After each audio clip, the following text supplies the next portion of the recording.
2017 Yellow Springs Board of Education meeting. Let's welcome everybody.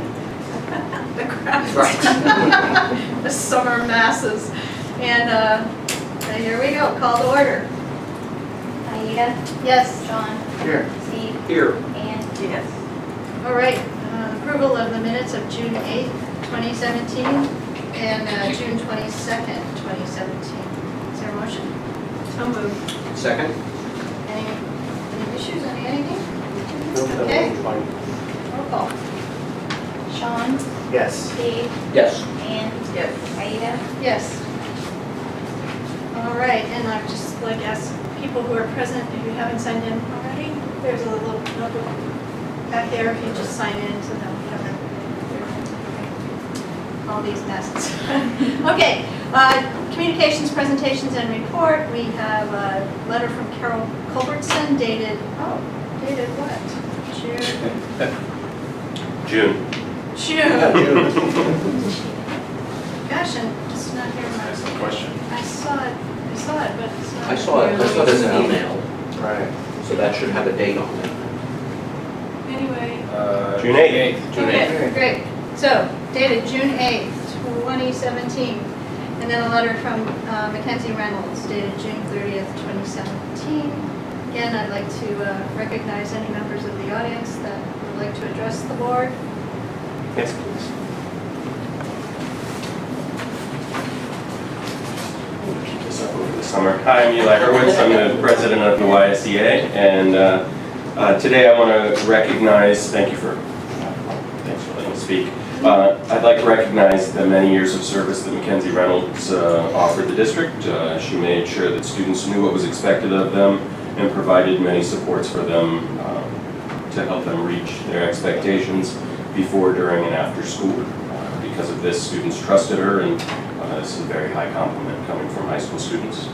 The summer months are here, and I've heard from many teachers that are actively planning projects for next year and preparing and trying out those projects, and also many others who are taking classes and doing readings to improve their practices, just to provide the best service for our students as the school year begins. And I know we're about to start. It's a month away, so reality is here. So Yeah, and a bunch of them came to the Pulse meeting. it was very nice. Tuesday night, it was really nice. They sat on the panel, and that was really great. It really was. Yeah, I just want to, from my point of view as the moderator of that, I really want to express my deep thanks for the faculty who turned out for that, because they were tremendous each in their own way. So there was not repetition. There was not, it was a good tag team. It's really terrific to have. I'll let them know. Thank you. Thank you. All right, schools in action. We'd like to introduce new staff. Yes, so later on the board agenda, you're being asked to approve the new contracts for 2 new educators for our schools, and so I will start with I'll start with Chelsea, who was hired first. And so Chelsea McFarland she's going to be a first-year teacher, but she's no first-year teacher in the truest sense, in that she has really a former career doing lots of really great work to support kids in a whole other field. I'm trying to think of the place you actually worked at. At the Osterlin home. Osterlin home, and so really working with some challenged kids, and so she's got a lot of great experience, and her heart's been in education and working with youth for a long time now. She came and student taught here at Mills Lawn Elementary School, and her teachers fell in love with her. I believe she worked with Deborah Mabra, and Deborah specifically told me this is the best student teacher I think I've ever had in, I guess it's been probably 18 years of 15, 16, 17 years of service within the school district for Deborah. And so that's a pretty high compliment, I think, to pay someone. And also I think it's important to know Chelsea, in addition to being a student teacher, she then subbed when she graduated within the school district for quite a number of days throughout the rest of the year.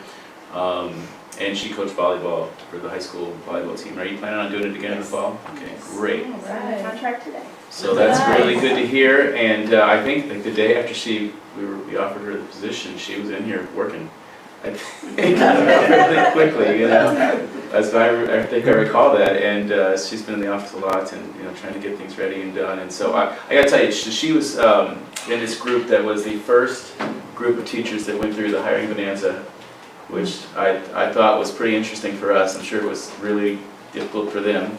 But one thing, so one criticism people might have said about it early on is the teacher that's more of an introvert may not do as well in that sort of a setup because, you know, the leadership role. But I mean, I think it's fair to say Chelsea's probably a little bit more of an introvert.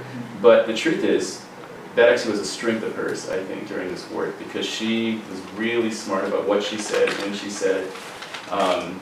And her leadership was, you know, kind of shown through in a number of areas. And really, I think probably what ultimately got your position was your passion, I think, for our kids and our schools and education, which I think kind of tugged at everybody's hearts both that day and then in a subsequent interview in my office too. I think that was really, really great. So we're excited you're here. And I don't know if you have anything you want to say on the mic to the community of Yellow Springs. I would love to. Yeah. Oh, right. Yeah. So much for introverted. I am passionate, so I just want to thank all of you and the community for embracing me through my student teaching experience. I'm so glad that my experience here did not have to end there. This is my dream come true, and I am so incredibly grateful for the opportunity to teach here at Mills Lawn. Thank you very much. Welcome. Yeah. Thank you for coming tonight, too. And most recently, we hired Tamara Morrison, really in a whirlwind process that happened in like a week or less.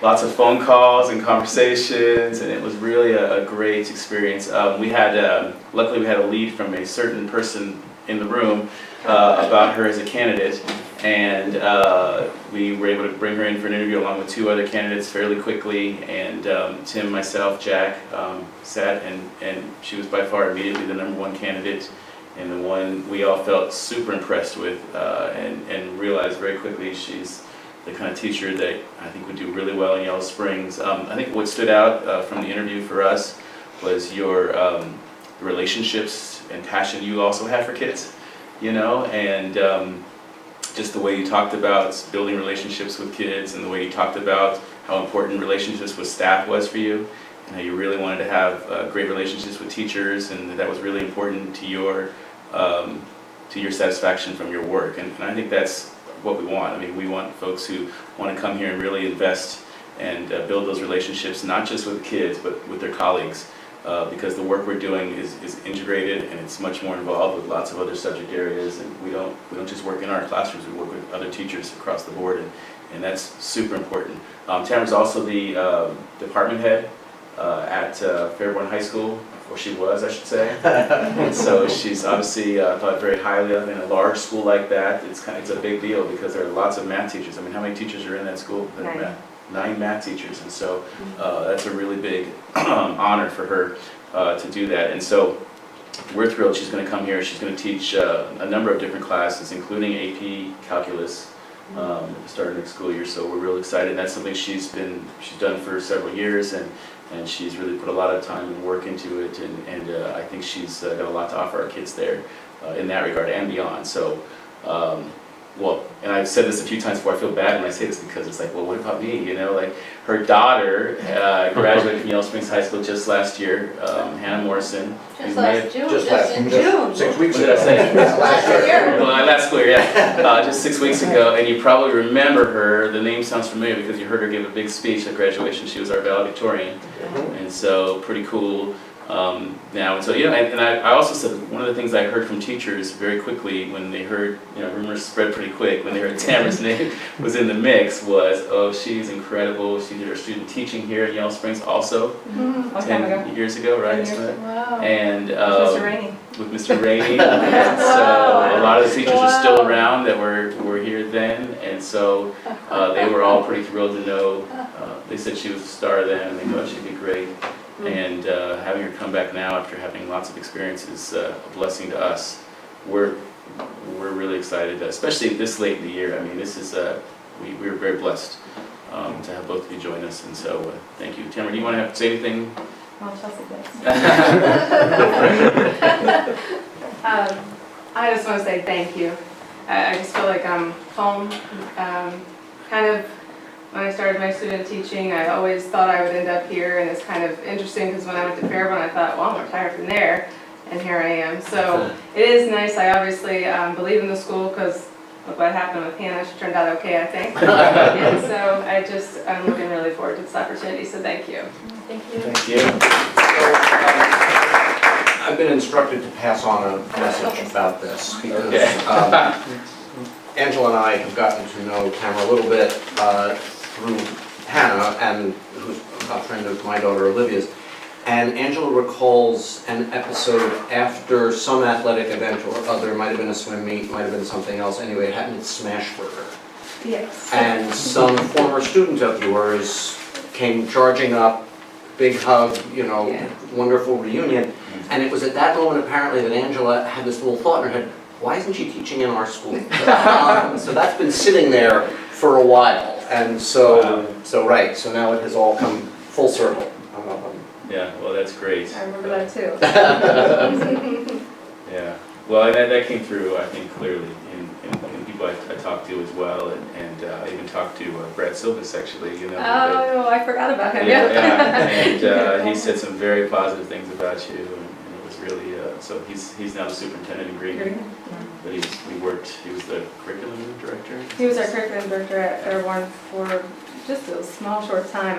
We kind of wanted to keep him, but he went to Greenon, which I have some connections at Greenon too, so we were okay. I was okay with it, That's right, yeah, it's your district, so, so welcome. thank you all. Yeah. And I will say, you don't have to stick around, usually folks leave. This is pretty much the high point. Come back to the beach. Right, exactly. Feel free to leave whenever you need to, so. Yeah, thanks to both of you for coming. Yeah, Thank you. it's really good to put a face Yeah, together. Thank you. yeah, well, enjoy the rest of the summer. Okay, I'm going to move on to the treasurer's report, 3.1, financial report. Wasn't ready. Now you said me next.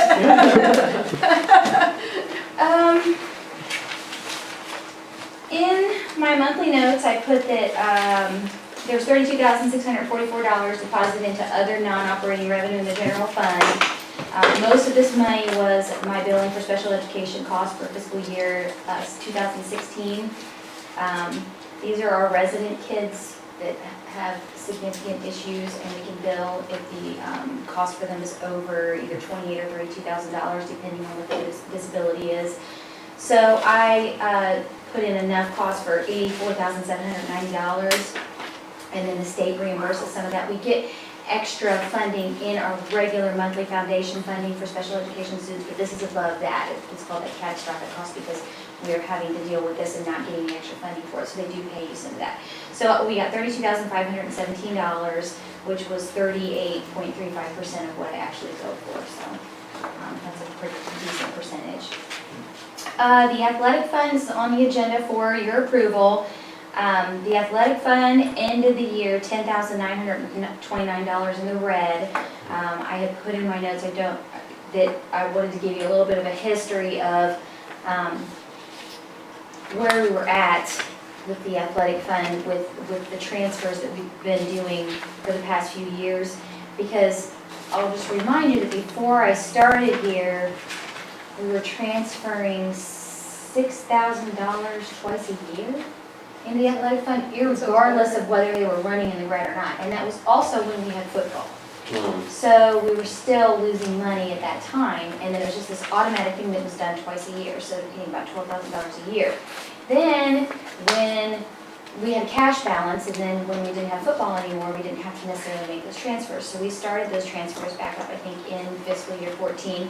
I transferred $5,800, and the next year $8,900, and then last year $7,600, and now we're at $10,929. So it's just something that we need to keep an eye on. I think, in my opinion, I think our athletic directors work so hard to try to find additional revenues and have a booster program, and that's just getting off the ground really slow. So he's trying to work on more revenues, and he's tight on his budget. I mean, he's definitely frugal. We don't overspend. He tries to have uniform cycles, and we buy nothing extra or extravagant, so, I mean, Mario and I probably, at this dollar amount, we probably need to start working a little bit closer with them and getting a plan on, what's gonna happen with the revenues, and I don't see where we can cut anything, but, this starts to bite into a bigger chunk of general fund money, that's something that we need to plan for in the future, so. Can I just ask, because this was something that piqued my curiosity when I was getting ready for the meeting. What, in your sense or even experience, is realistic to expect? Do all athletic programs run in the Without a football red? team, I can't answer that, Yeah. because that's your moneymaker. But it's And also a so big money cost, It right? definitely So- is, but it really can be your moneymaker, and then, we haven't had any, like, when we went to state with basketball, that brought in some, or not state, for Yeah, right. basketball. But, that brought in some extra money and things like that, you have off years, and so I really don't know. I can see us as climbing, and I could share this with you, I've done like a 10-year history of revenues and expenses for the athletic fund, and I share that with the athletic director, and we kind of discuss it, where it's like we're going, and maybe next meeting I'll print that out and bring it to you, and then you can see, you can't see any real significant increase in cost, you just see a really stagnant revenue. Yeah. One thing we did do this last year that was different, that may be a rationale for what happened this year, maybe just a one-time cost that's going to continue over the years, is that for the first time, we started paying non-teaching coaches the same rate we pay teachers or coaches. And that was a big deal. That might have changed. That's general fund money though. Oh, All is it? Okay, coaching gotcha. and supplementals come out of the general fund. So this is all just the cost of the supplies and the fees and the referees and officials and everything that goes Right. into the Yeah. sports. And then if we buy any big pieces of equipment, we try to maybe use permanent improvement fund money for that and not take it out of the funds already losing money.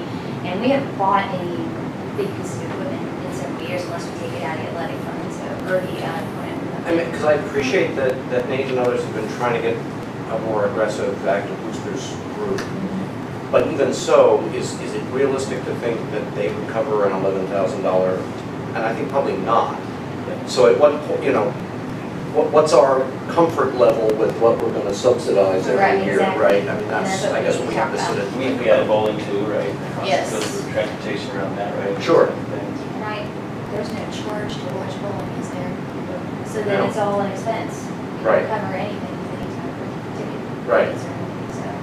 It's a big increase. And I don't think bowling was expensive by any means. Yeah. No, no, none of it, right, none of it Kids is bowl, expensive. we didn't really Um, provide anything else besides that.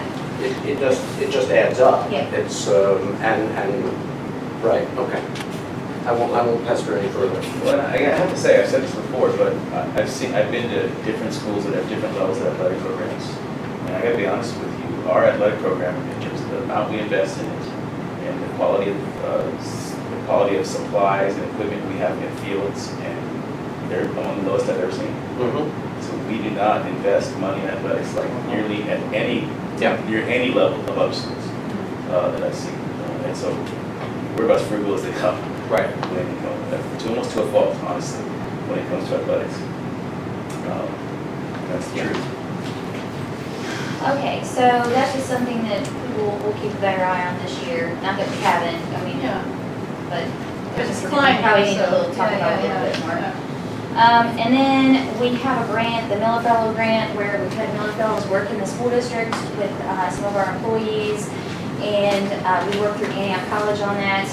And they pay the Miller Fellows, and then they bill us, and we're supposed to reimburse them. But they've had so much change. And like, I used to work with Beth Bridgman, and then when I contacted her, she said that's not her anymore, and she sent me to somebody else, and I haven't gotten a response. So I don't bill yet. So I have to make that fund zero at the end of the year. It can't just be negative. So we had already, that's covering the purchase order that's outstanding. Yeah. So that we will pay. And we're not gonna get billed for that much money on anywhere even close to that, but I had to keep the purchase order big enough to cover it, so. Yeah. Right. And then it just, for informational purposes, I had put in a report on there on our Deeper Learning Training Center, just to show you, and it's a treasurer's report, so it's hard to read, not very pretty, but there's one column that shows the money that we took in, and it's labeled receipts, and then there's another column, it's all the way across. Yeah. that is labeled expenditures. When we've had teachers do trainings, this was, I think, specifically, I can't remember the name of the school they went to, but they did like an overnight training or something. I think even Eli was involved in that. It was actually a year ago. But they got stipends for that. That was Project Alpha in Cleveland. Okay. Yeah. And they got stipends for that, for their time, for the work that they put into it. And then we also paid for the supplies. And then we subsidize that with the fees that we're charging the schools that come into our district to come see us. And then, so you can see on there, on the report, it can show you, if you go to the last page, Maria, it'll show you, I put the name of the school that's paying and then how much they paid based on the number of visitors that come. And then when we interview ESCO, ESC, ESCCO, that is covering multiple school districts usually who are working through the ESC of Central Ohio to come here. So they pay a little bit more than everybody else, and it's just because that could be covering 5 or 6 school districts at a time. So that was just information since our first year together. And then, if I keep reporting on this like this every year, then I'll put together a spreadsheet that's a lot prettier than that. Yeah, this was good. That was So, nice to see. so these are just the ones, so the districts that are not ESCO are the ones who work directly with us. Yes. So this is really interesting. So you look at the districts that showed up to visit us and that are not in the ESCO districts, which I would say 60% of the districts that came to Yellow Springs were ESCO. And so those districts you see are really only represent about 40% of the districts that actually came to see us. So you have Northmont, Finneytown, Wellington, Middletown, Richmond, Indiana, Wycliffe, Brookville, Ross, Centerville, Ruskin, Cincinnati Hebrew, Springfield City, Ross Local. All these schools came to see Yellow Springs schools and check out what we were doing and paid money to do it too. And so that's on top of all the ESC districts that went to the ESC, which are significantly more. So it was a busy year in terms of folks who came to see us this year. I was just going to ask a clarifying question around the expense side. So they're all direct costs, right? There's no indirect costs on the expense. I mean, like Mario's time or Dawn's time or substitute teachers or anything like that. So yeah, it's just total direct. Yep. So there is that indirect piece that Right. can be We calculated. haven't sat down and quantified that, so. Yeah, I mean, some of yes. So that's an excellent point, Michelle. Okay, I just want to briefly go over my fiscal year end report for this year.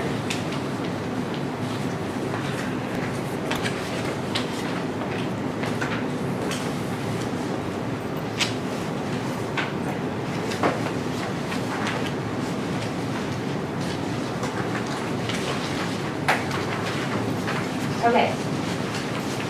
First page is summarizing the revenues that we received for the year. So at the end of the year, we had 9.174 million. We just basically break that out by what's local, state, and federal. And then there's a chart that shows how much we get in each area. And then I always like to take my expenditures and detail them out a little bit more. This is by object, which is how it's listed on the 5-year forecast. There are reports, of course, in my monthly board packet that show, where we ended up at the end of the year. And then the one report that I do has, I think, 40 years of data in it comparatively. This is just showing this year, but it just breaks it out by, what we paid for regular salaries, substitutes, overtime, supplementals, and all the different areas. For our fringe benefits, I break out what our costs are in different areas, like the retirements and the insurances, and our workers' compensation. Those are the bigger ones that we have. And then for our big one is purchase services, and that's the one that, it's quite a large expense, but it covers so many different things. So you can see there that $5,000 worth of postage. repairs and maintenance, Mario's looking at the 118,684. That could cover a lot of different things.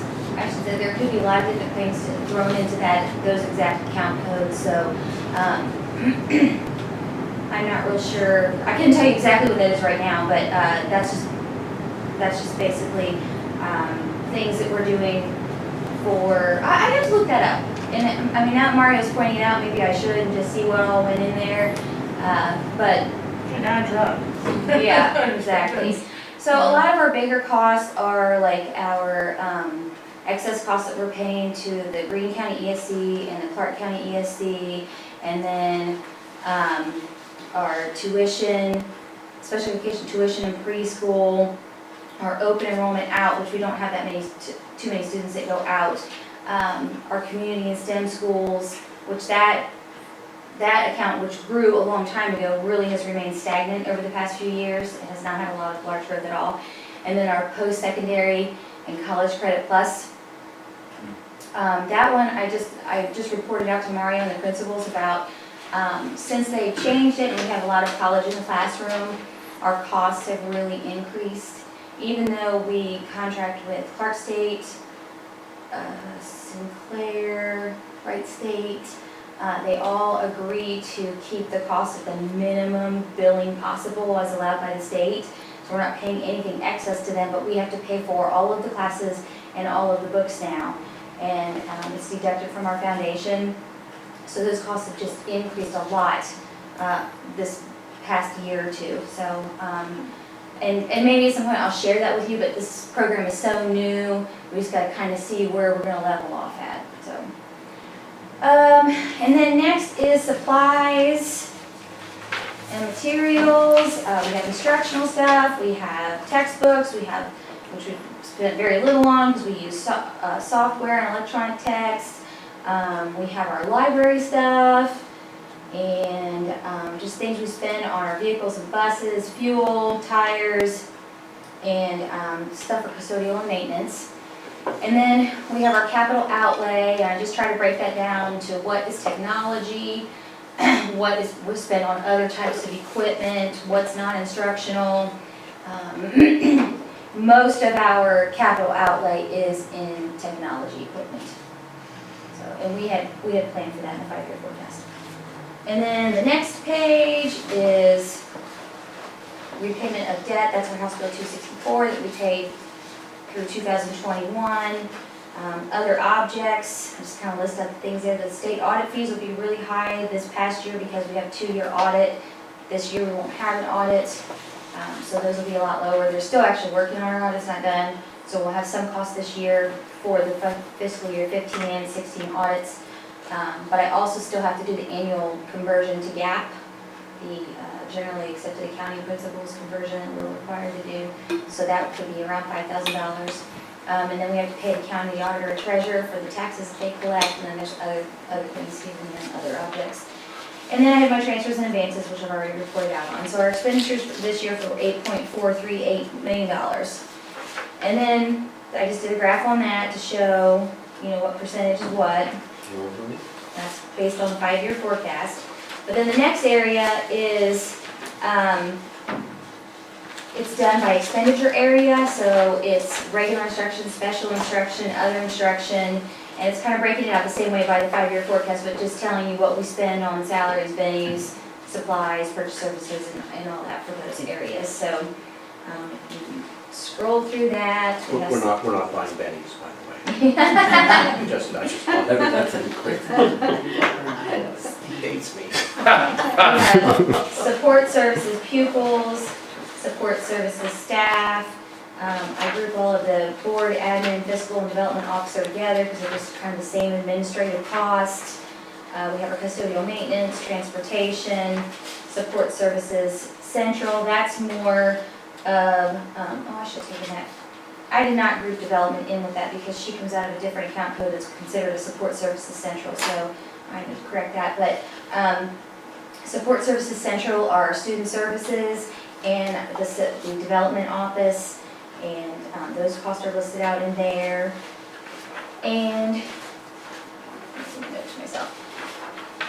Then we have our academic and athletic supplementals, which is what Mario was referring to earlier. Those would have increased this year because we started paying all coaches equally and fairly this year, so that those costs have increased.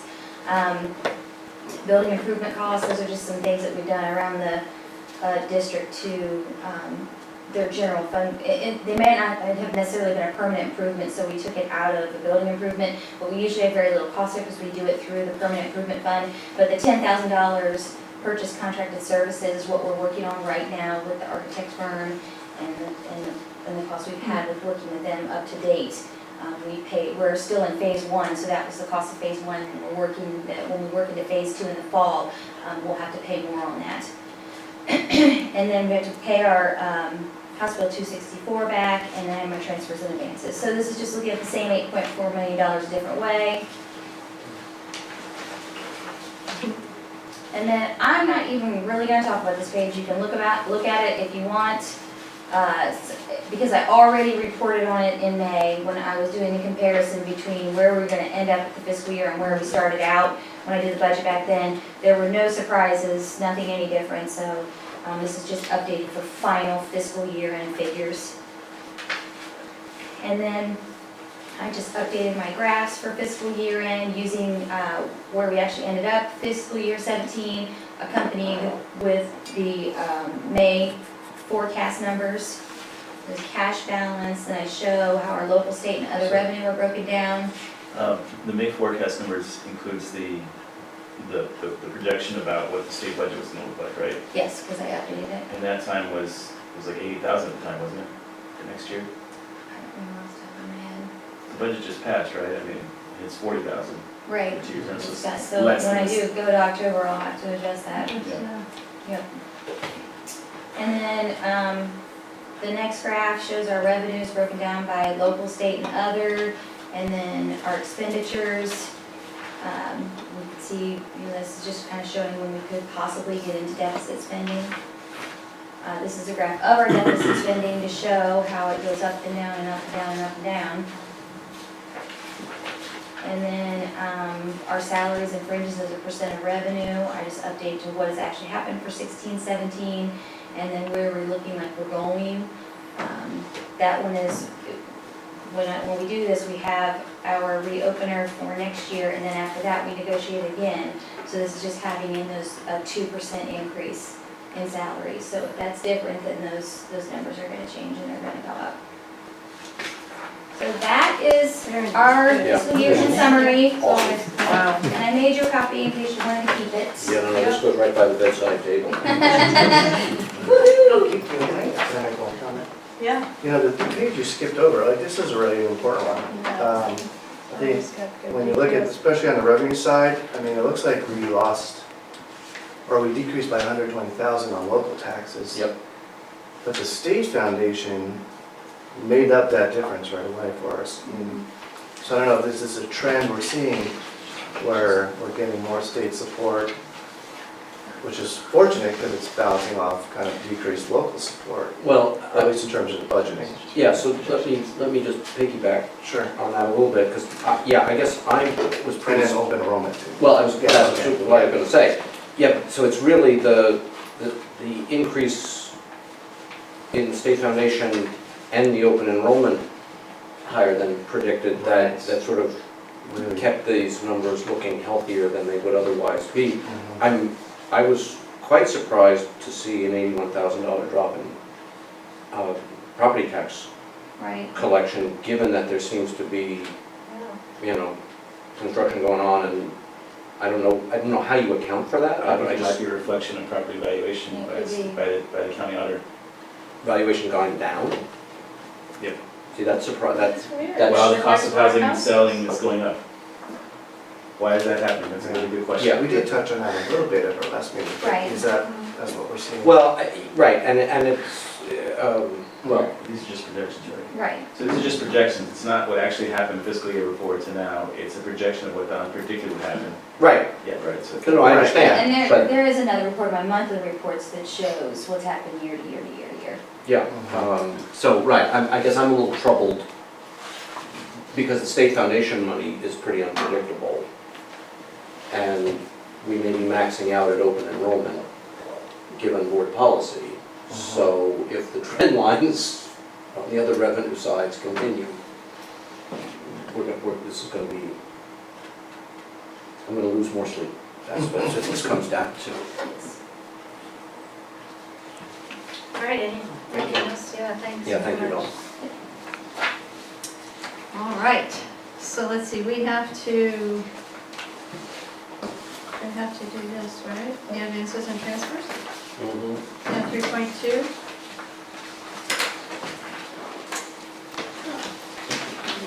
All right, well, is there a motion? So moved. Second. All right, any other questions or discussion? Don just took care of them. I know that, okay, roll call. Steve, Yes. Ann, Aida, Yes. Sean. Yes. All right, superintendent's report. Okay, so the second semester semi-annual bulletin report is here. This is again, we show it because it is a state required thing to do by law. We publicly post this or share it in a board meeting twice a year.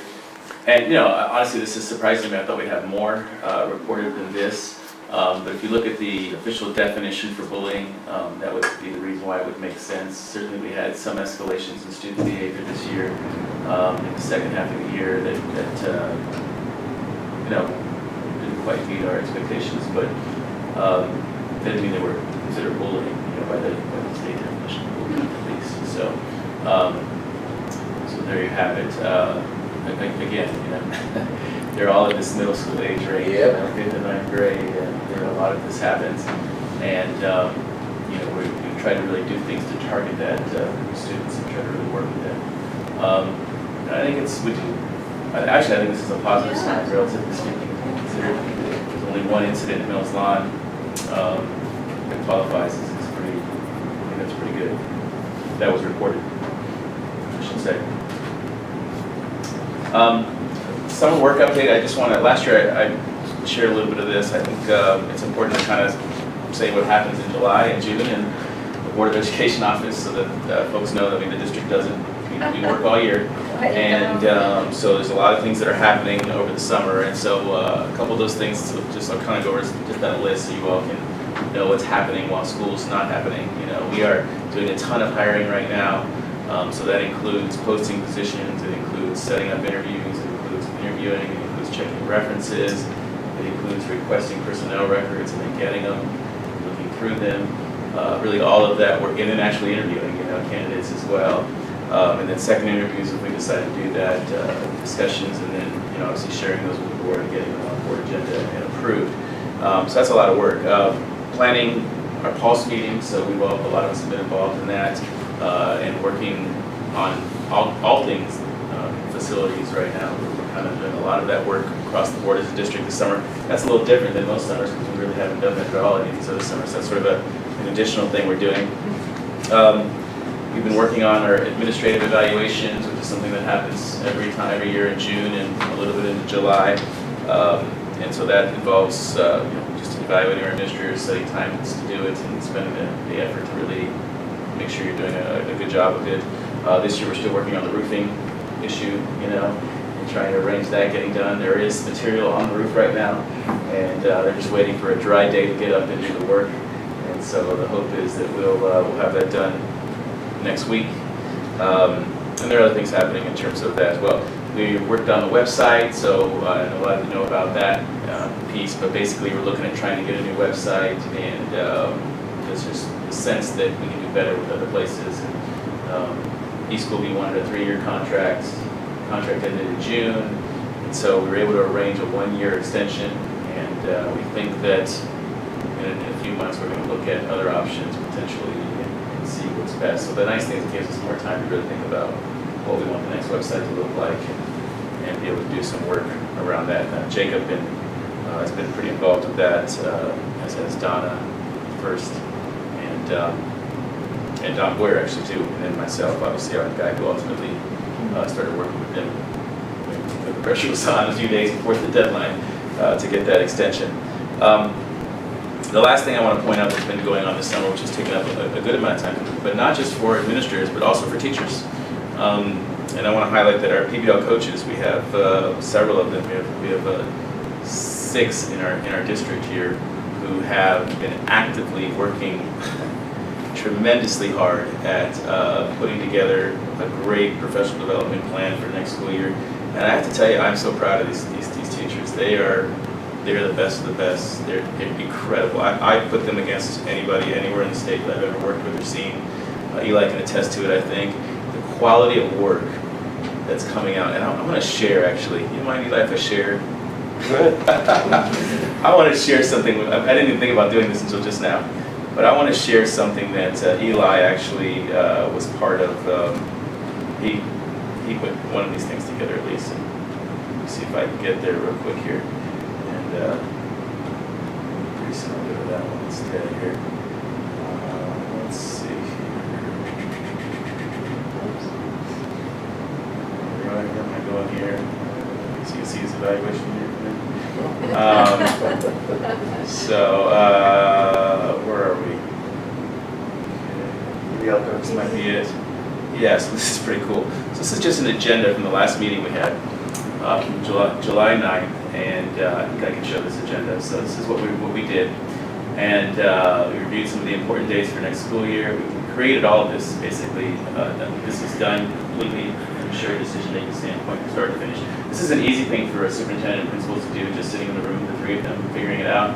It's a lot harder when you have like 10 people working on this together. But I have to tell you, it's 150,000 times better because of that. And I attest, I mean, I thank our teachers for their patience. So this is our agenda for August PD, which, believe it or not, just doing this took significant time to do. And then, so we had some feedback. We had we drafted out a lot of the work we're doing. We got feedback on the work from their peers. Each of these are links to separate documents specifically. So, as an example, Elizabeth does, I think this is Elizabeth. So, poster templates. So, this is really cool actually. I'm glad you get a chance to see this. So, one of the things we're talking about doing now is how do we curate the work better? You know, how do we make sure that we document the work we're doing and keeping it long term? I know I've heard board members talk about, well, we're all concerned about it as well. And so, this is one way to do it. So, Elizabeth is working with Jack on this idea around curation, and so there's like 4 different templates that teachers can use to curate and keep their project together long term. So she used several examples, like this is water with life. So here you have the actual example, and then this is a template that teachers can take on if they'd like to use. And we keep them all in a place where we can, you know, really online library, if you will, to keep them long term so that we can go back and see, teachers can engage and see what other projects have been done. We can steal and borrow and try to do projects continually. And we can take these projects, put them on websites to promote, our website to promote the kind of work that's been done year to year. And people can kind of get a project library going and see what's happening just from this one-page description sheet. And then further on exhibition nights, which I think was a really great idea, we could take these and put them on classroom doors where that project's being exhibited if we want. And so one of the expectations that's changing for this year is every teacher is going to be required as part of their work to do this with each of the projects they're working on. And so, and I got to tell you, this is, the push isn't just coming from me, you know, our teachers want this, they want to improve, they want to grow, they want to get better, and this is something I think that they really wanted and are excited about happening within our schools. So that's one example. I want to show you one more because I'm really proud of the work people are doing. So this is conquering the calendar. Eli, where's the work you did? Is it on the? It is. If you click on my name, okay, it'll take you to the PD I made, and then the top of that will take you to the website. So this is a workshop about conquering the calendar, which is how do we get a project done in a time period that works, and how do we manage the calendar in such a way that doesn't have too much scope creep, you know, for the work. And so this is a really great tool. So we're creating all these resources for teachers now over the summer that will really help. Okay, let me see if I can find Eli's name. Did I pass it? Oh, there it is. This, prepare to be blown away. Not yet. That's just the document. Open that first. Okay. And then at the very top, okay, right here. That's the website. Yeah, this is what Eli's been doing this summer. One of the things he's been doing this summer. So this is a project-based learning teaching practices website for Yellow Springs schools that Eli just cracked open this summer. And so anybody, I want to make, this is an important point. A lot of people say teachers don't do work over the summer. That is absolutely not the case. They've been working, this is professional, high quality work. Like, this is the top, you don't get this anywhere else, you know? And people are people who put something like this together probably get paid $30,000 just to do a project like this. Is that really something that? That's what I'm asking. Yeah. I mean, Eli knows it, he knows that, you know? You're gonna get a bill tomorrow. I hear you, but see, this is incredible. So we take these teaching practices that we sort of adopted for PBL success, and the cool thing is now we have this sort of library, so you can click on any of these, or alternatively, you can click up here, and you can go, and this is basically a resource, a full, complete resource for teachers about all things PBL in Yellow Springs. And so this defines what PBL means to us in Yellow Springs. And so as you go down this list, you can see working with the PBL Essentials Checklist, and you can even click on that and get our PBL Essentials Checklist. These are the essential things that we like to see in PBL. And you ask yourselves, do students meet and observe community partners with relevant expertise and experience as part of the project? If the answer is yes, you check yes. If it's partially, you check partially. If it's no, not yet, you check not yet. And so these are all things we sort of work through as part of that. So back here again, you can kind of see each of these have things you can click on to get more resources, and you kind of go all the way through from engage and coach, build, and we're going to work on scaffolding, assessment, and manage, and get those to be at the same level over the next few weeks. So major props to Eli and the rest of our coaches for this work. I mean, they're doing legitimate, high-quality work. Can I ask actually though, someone, is this proprietary? That's what I was gonna. Proprietary in what way? Well, so is it locked? Right now, it is. Right now, it is. So at the moment, only Yellow Springs teachers have access to this? At the moment, only people I've shared the link with have access to it. Okay. Is that the plan ultimately, do you think? I would like to put it on our website and have it accessible. A lot of the documents, the planning documents, are proprietary for Yellow Springs in that they have our name on them. We created them based off of and I've marked as often as I can that I've modified other people's work in order to meet our specific needs. And so as an example, Buck Institute, that's one of the things that they expect of people is that what they present, what they present isn't something that is going to work for everybody. So we've made modifications of a lot of different tools in order to make them fit our needs. We've trained our teachers on how to use those tools, and we'll continue. That is our training, is how to use the tools that we've created to meet the needs that we have here. And then, so under engage and build, a lot of the links, in addition to the tools we've created, are links to how to use those tools or articles about, well here, it's a website, 60 plus team building activities. I'm not going to make a document when there are 20 wheels already floating around the internet that you can get on. That's correct, but you have done the work of aggregating all this. Yes, absolutely. I guess I'm confused. As a great librarian does. Before we start giving it away for free, Right. I'd like to have a conversation about whether we should be giving it away for free. You know what I mean? Yep. Or whether this, in some ways, becomes a piece of the deeper learning. You know, if you package, right? That becomes. I've not the time to have that conversation, but this is wonderful. Yeah, I gotta tell you, I mean, I can't stress enough how proud I am of our teachers, and they are pushing me pretty hard. Okay, and I love that. I love that they're pushing me to a whole other level of work, and we mutually have high expectations of one another, and there is a real strong effort to really become the best. And I think there's a culture there that, I tell you, I think our teachers are owning project-based learning more than they ever have. And it is pretty powerful right now. Downright, really we are aggressive with this, and people are moving forward, and our teachers are excited. And so I'm just proud of this team. I was really blown away by the last meeting especially. And, they're doing great work, so. Well, it seems like it speaks to the comfort that everybody's sort of at, it took some time to build, but now everybody can challenge one another and themselves. Yeah, so I just want to share that with you briefly. I didn't think I was going to share that until just now. I was just going to talk very briefly about it, but I thought since we had it there, I could easily access it because of Google Docs, right? Pull it up quickly. The third thing is pulse meetings, so I just want to echo some of the things that have been said. We've had 2 community pulse meetings now. I think Carol was at the last 2 as well, and so I'm sure there'll be probably an article next week in the paper on the pulse meetings, we hope anyway. Because it's really important, it's really important for the community to know, what's happening and what's going on. And so we were real blessed, we were really surprised and happy that there were more than, I think, there had to be more than 50 people there, because we really, We filled the room. we filled the room, the library, and it was so great to see the turnout we saw from community members, some of them returning, some of them brand new to the process, and it was heartening, honestly. I enjoyed people being there, having lots of great conversation, and as our board echoed, the teachers were magnificent.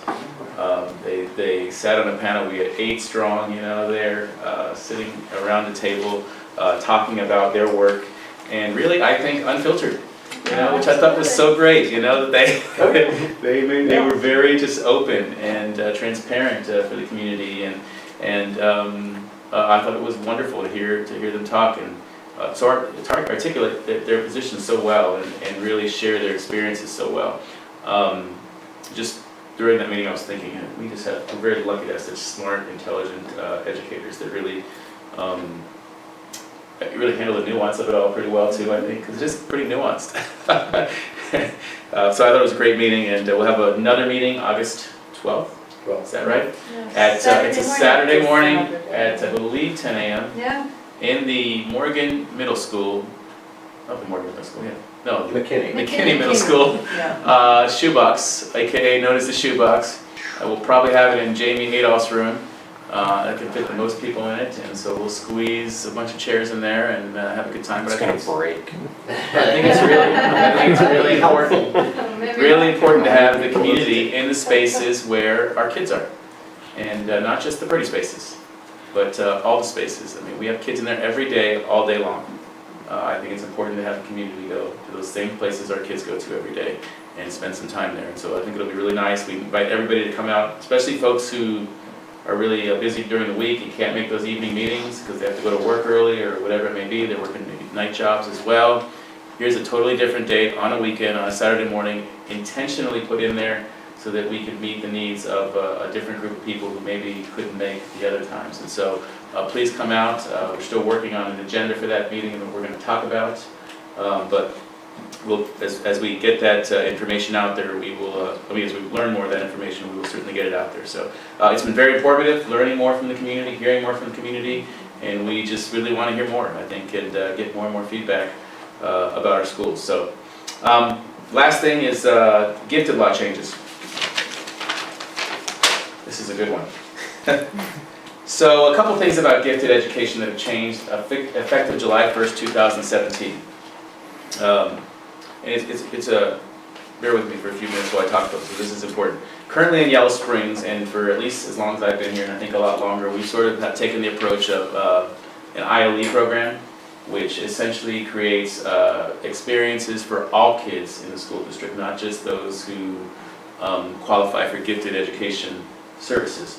But every student in the school has an opportunity for enrichment opportunities, and it's sort of how we've adopted our program, our gifted program here in Yellow Springs over the years. And it continues to be the way we do it now, with giving great enriching experiences for students. It's part of a specialist schedule. It's plugged, right now they've been plugging into PBLs and extending them and doing other things. They taught Scratch, which is a computer coding language, to kids throughout the school. And it's been really several years since we've done really any kind of gifted pull-out services. But what has happened is we can't meet the minimum hours by the state guidelines even up till this year without hiring a full-time gifted teacher to really do the work. So gifted next year in Yellow Springs, and the way that changes from this year to next year is we're gonna switch a little bit from an ILE idea to a PBL Foundations class at the elementary school, which actually is very much similar to the ILE program. I mean, it's also enrichment. It's going to target K through 4th graders, doing some design builds, PBL project supports, really extending the learning in the classroom, just like any good gifted program would do in any school across the country. That's what Foundations essentially will be doing. So it's not much different than what we've done this year. However, even though we haven't really changed how we're serving our kids, and in addition to that, I want to point out that students who are gifted students get enrichment beyond that from their classroom teachers within the classroom. So our expectation is that classroom teachers meet the needs of all of our students wherever they are. And so you have students who have special needs, who need some more tiered supports and different things. We try to meet their needs that way. And you have students who are gifted on the other end of the spectrum who need supports the same way. And so our teachers try to really differentiate curriculum based on the needs of the kids and give a workload to students who that most appropriately meets their needs. And I think we've been largely successful at that over the years. And so our plan is to continue doing that to meet the needs of our kids. However, the state of Ohio, and so we've never had any official gifted program really officially for the last several years. The new mandates from the state as of July 1st, 2017, for the 17-18 school year suggest that we must now test, we've always had to test kids, but now we have to test kids in 2 grade bands, grade K to 2 and grade 3 to 6. So every child by the time in second grade, their second grade has to have had extensive gifted testing in several areas. If not funding an official gifted program, we must now write letters to all parents of gifted students to tell them that we do not have an official gifted program starting this school year in our schools for gifted students.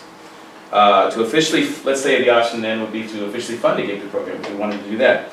We'd have to do the following. We'd have to provide at least 1 period a day of specific gifted instruction services in a classroom, a general ed classroom. You could do an honors course, an AP IB course. An art class actually can be a gifted classroom if you're creatively gifted. Grade acceleration, dual enrollment, college credit plus, internship, mentorships, credit flex, online courses. We have to do that for students from either a licensed, this is the key, but those services have to be delivered from either a licensed gifted intervention specialist or a teacher who does the following. Can't wait. That teacher has to receive, so picture this. Right now, we have teachers teaching AP classes, right, in our school. Let's talk about Brandon Lowry teaching AP Physics. So that would qualify as a gifted class for students at the high school level right now. Next year, he's going to be teaching the exact same class to same students. He is no longer able to meet their gifted needs that way because the state says that's not gifted enough. Because what he needs now, he's not qualified to teach gifted anymore. And the reason he's not qualified is because he needs to receive ongoing gifted professional development in 8 areas from either a teacher with a gifted license, a teacher with a graduate degree in gifted education, or a teacher who is a state or national presenter in gifted education. You can't make this stuff up. It is in the law. How many people are there that are licensed? Well, it's hard to find. Right now, there are fewer and fewer available. And the professional development that they must receive, this is the kicker, must include 30 clock hours, or the equivalent of 1 week, during the first year in gifted services. It must include at least 30 clock hours during the second year, or basically a week of gifted services teaching as well.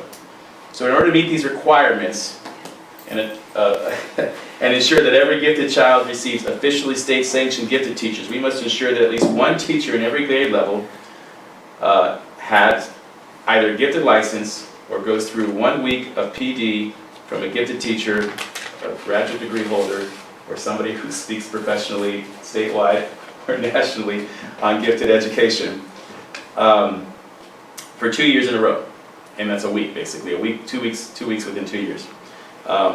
Or we can hire at least 2 gifted teachers in each building to meet the minimum requirement of 1 period of instruction in gifted education per day, rejumble the schedule to try to work it out, take all the gifted kids out of their classrooms, put them in a special classroom with a gifted teacher, and have them get instruction that way.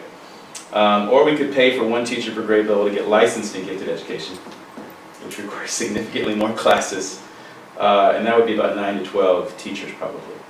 So I say all this because, I'm sorry I took a while there, this is one of those classic unfunded mandates from folks who frankly don't know how things work pragmatically in the real world in public schools, especially for smaller districts like us, who really can't even fund one full-time gifted ed teacher, let alone 6, 7, however many we really need this requirement. So there are teachers now who qualify right now. Imagine this. I just want to emphasize this last point. There are teachers now who are teaching classes last school year that would have been okay to qualify, those kids would have been qualified as receiving gifted services, that next year, doing the exact same thing, will no longer qualify as receiving gifted services. I actually, okay, so obviously we're not gonna do the or, we're gonna do the letter to the parents of students who are identified as gifted. That's one option. That's what we're planning on doing right now. But I think that's an opportunity for us to say, the state definition of a gifted program we don't have. But here's what we are we doing. do have, that, and we have lots of research to support what we're doing as an actual, and I'm not sure, but I'm hoping we can say that this is a more effective method of delivering gifted education than what the state requires. And so In some more political. Well, the alternative is to test our K through 2 kids with the ACT and demand that they get a 34 and qualify as gifted, and then none of them will be gifted, and then therefore, So the other thing problem is, solved. Kids know, Second graders, the other thing that gets 34. added this year as a required, so we're required to test too, but the other thing that's added as a requirement of the testing is we're required to test now for creative, gifted kids. And so we haven't had to do that before. And so the interesting thing is the way a student becomes gifted creative is if the teacher believes, in their opinion, that that child's work is at a gifted level. So it's pretty subjective in terms of how we determine what makes a gifted student in the creative category. And so it's sort of that's the way that's determined for this year going forward. But that's another kind of odd thing that's put together as ways to measure this. Did anybody see this coming down the pipe? Honestly, I don't know. Yeah. That's a dog's dinner of a Right. definition of how you qualify. Honestly, I think a lot of superintendents and school districts are really just starting to become aware of this. Dave, I don't know if you think that's the case or not, but You're not the first district to ask for help. yeah. Well, I've trained graduate students for 25 years. I've never heard of a graduate degree in gifted education. If there are 6 programs in the country that offer such things, I'd be astonished. Get it at Wright State. Okay, fair enough. I My know best two friend's teachers wife who did. have it. All right. See, they're making a lot of money right now.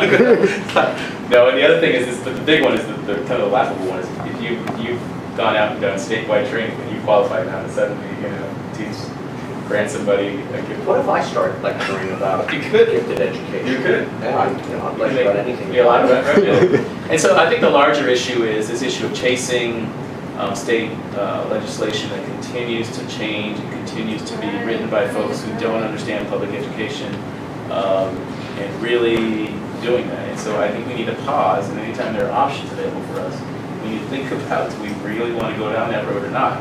And in this case, I think we're choosing, and a lot of small districts are doing the same thing because of the significant financial strain it placed on us to be able to, not to mention the operational challenges, to really try to make this happen, are choosing to continue their program the way it is. And I know Cedarville's in the same position as us. I know Bellbrook, I think they might be in the same position as us as well, and Greenview. And so a lot of small districts in Greene County are in that same boat. And so this is it's going to be a real problem. I think a lot of people, it's sneaking up on them quick, and just don't realize it. But see, today, we are approving the graduation requirements. Well, the law just changed on that too. Yeah. So we're approving based on the old law, Yeah. and then in a couple of months, we're going to get new policies to change for the new law, and that's only for the class of 2018. But that's it for So it's really a challenging situation. Yeah. What, do you know, like, how many identified gifted students do we have in our district? Like, what percentage? Yeah, that's a good question. I don't know the percentage. I know And then that. also within open enrollment, how many are identified? Well, but I'm sorry, I'm not sure there is an answer to that question, because you only qualify as gifted if a state standardized test tells you you are gifted.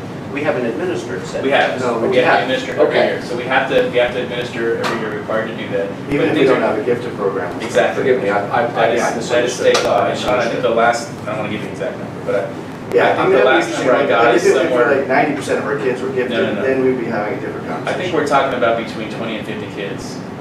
Probably more than that. I think right around 50 kids probably is what we're looking at district-wide. So, I wonder. It'd be interesting to see like how this plays out. Like if there's a large percent of gifted open enrollment kids who decide to go to a gifted school. I mean, there's all Yeah, no, that's different an excellent point. directions it could go in. right, so where does this go? And so I Is think it we need because to we're be, just small? Is that really? think that's a Like, huge challenge Fairborn's gonna for be us. fine. They can qualify like Oakwood and all the other. well, Fairborn and Seminole. every other big district's going to struggle too because of their high school classes. I mean, they'll probably be able to meet the needs of the kids in the elementary level. Middle school and high school is going to be much tougher in places like Fairborn. We were gonna have the 30 hours and then another 30 hours. So we had 2 people who were gonna give us Go PD. through that. But see, what happens with that, the problem is that then dictates how you do your professional development in the following year.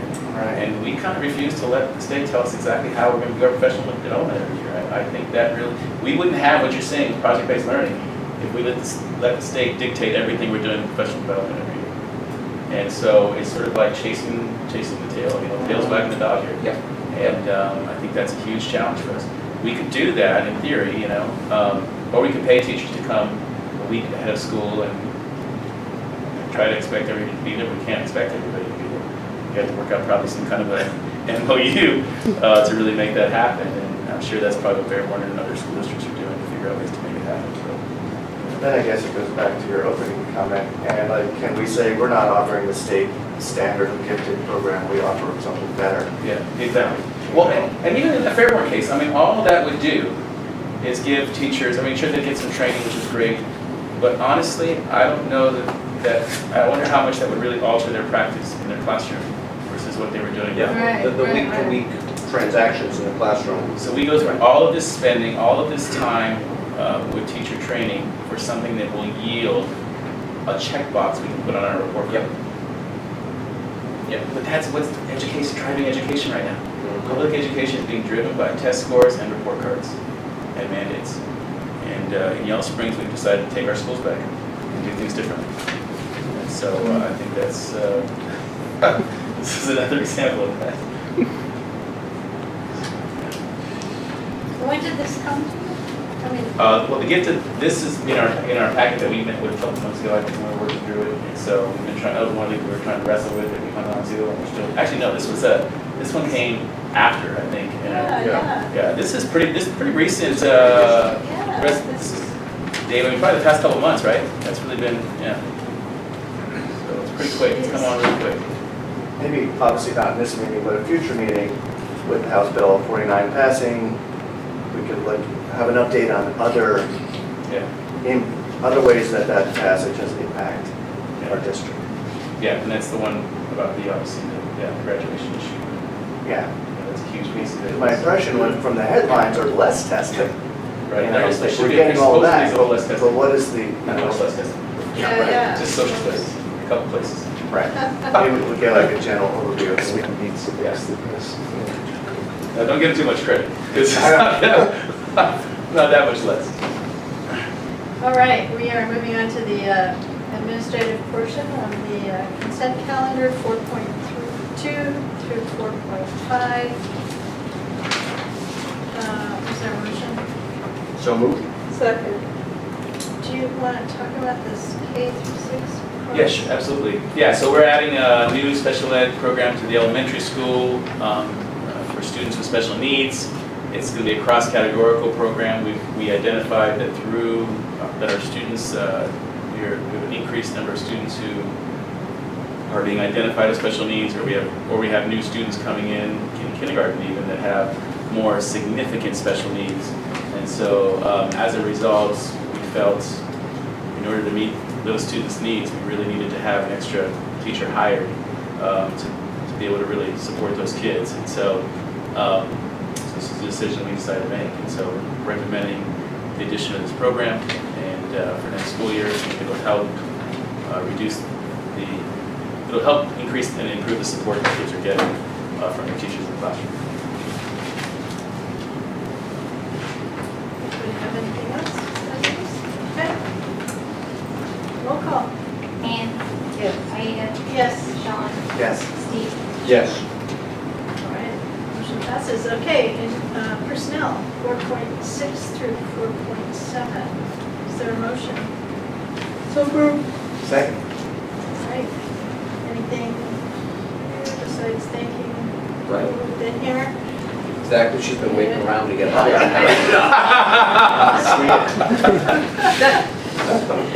Yeah, no, I don't think so. I think, I'm trying to see if there's anything I really wanted to kind of comment about.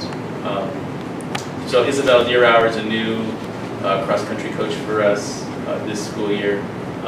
She's super qualified to do the work. You know who she is and what she does. The track team, she's amazing. So she'll be taking that. Yeah, okay. That's that, huh? Okay. Roll call. Aida? Yes. Sean? Yes. Steve? Yes. Ann? Yes. All right. Board of Communications, Green County Career Center report. Let's talk about the state budget again. So my report from the Career Center is that Dave Deskins at the board's, with the board's support, had been moving language into the budget bill that would have redone the way Career Center facilities were going to get funded, because whatever we may think of how schools get funded by the state, the Career Centers have really been dealt out in a lot of ways. And this was with an eye towards the Take Flight initiative and the new facility that would require. So the language was ultimately passed and then line item vetoed by the governor. So we're sort of back to, I'm not exactly sure square one, but we have to take a breather and see what's the next tack to take on the Take Flight initiative. This included funding to, this was the initiative that had a vocab school Sorry, yeah, opportunity to be able to get state funding as part of the OCC, that's right. which doesn't exist now for Career Centers. Yeah. Right. And we would have, the Greene County Career Center would have been sort of first in line for this new funding stream. And the Take Flight initiative is this, it's a kind of, it's both brilliant and obvious, brilliantly obvious. It's would be the only training center for people who are going to go into aerospace engineering, mechanics, and so on and so forth. And in fact, that's a fairly major industry in Ohio, and no career centers do this. So, yeah, well, exactly. And it had tremendous support, business people, base people, and so on and so forth. And we almost got there, and then it got struck out at the end. So, so that's my career center news. Yeah. Okay. All right, thank you. Other board member items? Anybody have? I guess, just saw that we got that $149,000 internship grant. Yeah, so that's the $70-something thousand grant you've seen and we talked about that Don put in the report already. Mhm. But the whole total grant is $149,000, but about 70-something of it's coming to Yellow Springs, which is a big, big deal. And it can't, I mean, it's coming, Yeah, yeah. exactly. Happen. It's done Checks deal, in the it's mail. closed, Yeah. and that's gonna be a big deal. We're gonna make, it's gonna be crazy. There are gonna be food trucks in Yellow Springs. Our kids are gonna build at the high school level. Our engineering teacher's gonna be working. I think there's gonna be several partnerships among teachers within the school around it. It's Tim's crazy idea, it's a good one. And so we're gonna see it happen, and we're gonna build some food trucks, and our kids are gonna be working with an engineering firm.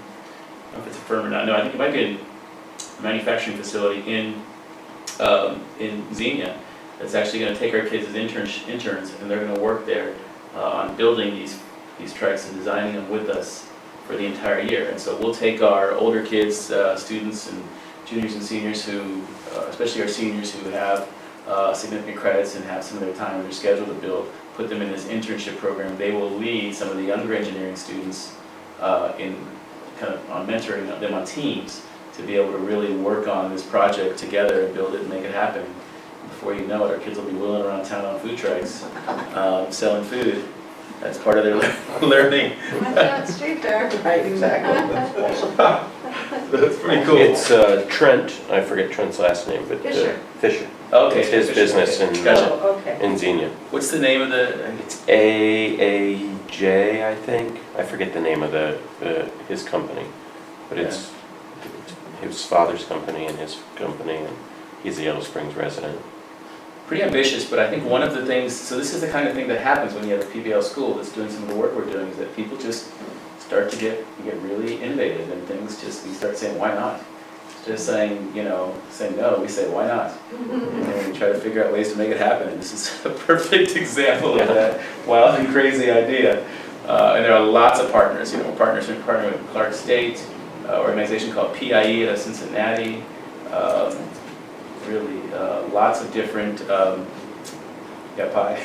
lots of different partnership for innovation in education, lots of different groups we're partnering with to make this work happen, so we're excited. That's great. Yeah. Okay, I think that's it. We're going to move into executive session. Right? Yeah, motion. So moved. Second. Sean, Yes. Steve, Yes. and Yes. Anita, yes. Carol, we're not going to be taking any votes after executive session.